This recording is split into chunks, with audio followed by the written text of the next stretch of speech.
Bonjour à toutes, bonjour à tous, bienvenue au Méliès pour une nouvelle séance Méliès classique. Et aujourd'hui, je vais vous dire un petit mot de Maximilien Oppenheimer. Et oui, c'est son vrai nom. Il naît en Allemagne en 1902 et il va faire ses premiers pas au théâtre à l'âge de 17 ans sous le nom de Max Ophüls. Pourquoi Max Ophüls? Parce qu'il avait peur d'éventuellement embarrasser ses parents au cas où sa carrière au théâtre ne fonctionnerait pas.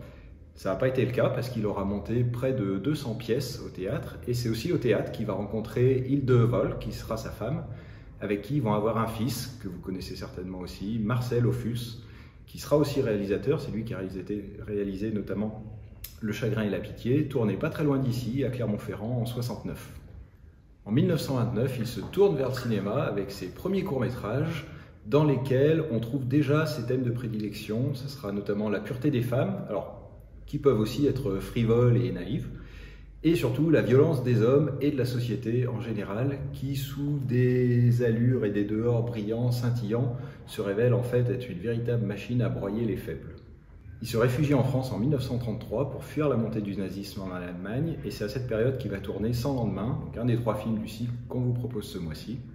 Il obtiendra la nationalité française, et en 1940, après la défaite de la France, il va partir aux États-Unis.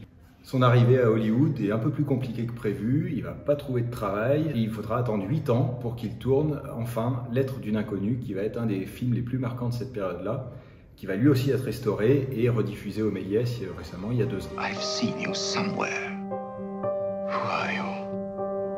Il revient en Europe en 1950 et c'est là qu'il va tourner une série de plusieurs chefs-d'œuvre, dont Le Plaisir et Madame de, les 2 autres films du cycle, mais aussi, bien sûr, Lola Montez en 1957, qui sera son chef-d'œuvre, qui va être par contre un flop à sa sortie. Le film va connaître un deuxième montage non validé par Max Ophüls, et il faudra attendre là aussi l'année 2008 et la restauration du film pour pouvoir le revoir dans sa version originale et dans le montage voulu par le réalisateur.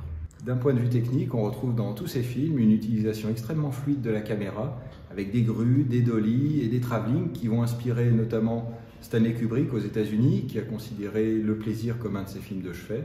Et en France, Jacques Demy, son premier film, Lola, est effectivement une référence à Lola Montez et à celui qu'il a considéré comme son maître. Voilà, donc 3 films à redécouvrir ce mois-ci, et j'espère que cette petite intro et la séance qui va démarrer vont vous donner envie de voir les 3. Bonjour, une place pour Max Ophüls, s'il vous plaît. Ce sera dans la grande salle avec le balcon. Ma préférée. Merci. Bonne séance.